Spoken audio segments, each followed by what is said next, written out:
I mean, I actually got turned down for 5 out of my 6 universities because I had I wouldn't say an argument, I had a disagreement with a teacher.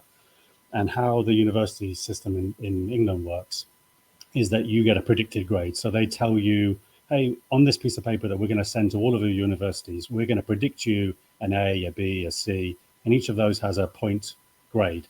And off of that prediction, you have then a number of points. I think I had 24 points, and you needed 24 points to apply for certain degree courses at certain universities. So I chose 5 of the ones that I wanted to go to for 24 points. And when the piece of paper came in, the teacher had given me a grade lower than what he told me he was going to give me. So now, it doesn't matter what my results actually were going to be.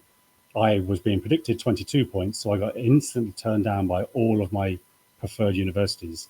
And I complained about it. They remarked all my stuff, and actually he'd said I was going to get a C. I got an A, and but it was too late. I got turned down by everywhere. So I went to my backup university, and that backup university, which I had no intention of going to, I didn't want to go there. They had an exchange program with a university in Spain. So I was like, well, okay, this is an opportunity that I'm not going to get again. They paid me to go to university in Spain, and I was there for 6 months. Absolutely loved it. It was the best time of my life. And I took a year out from university and ended up being there for nearly 2 years, and then came back, finished my degree course. And then by the time I'd finished that, I was like, I need to find a way to get back to Spain, because that's where the fun is. And England's not fun, but Spain is amazing. So it was all a bit of a fluke. If it hadn't have been that argument I'd got in with the teacher and him trying to punish me somehow, I would never be here. So I was a very happy accident, I suppose. Although if it is linked, it's great, but it doesn't have to be.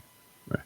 How's the real estate side? Prices are through the roof. Sellers are a little bit scarce. Prices seem to keep going up and up and up, but I don't see the buyers are following it. So we had a client that bought something and they put it back on the market within a year at a 20% increase. And we had lots of people look at it, but 20% was too high. But that's what the market was saying that it should be. In the end, it sold for a 10% increase after only 18 months, which is quite healthy. So the prices are going up, but I think people are asking for too much. The real failure that, like when I first applied for the show, the one that really stuck out was the cafe that I think I mentioned earlier. I bought into a cafe. Well, I opened a cafe, and this was something I learned a big lesson that day, because I normally go into business not necessarily on my own. I like to go in with partners, but I'm the driving force behind it, and I'm the one that makes the decisions, or at least I'm involved in the decisions. And this was something where one of my previous partners from another business said, hey, I really want to open up a cafe, like a Starbucks style cafe. There's nothing like that in Ibiza. So we don't have Starbucks here.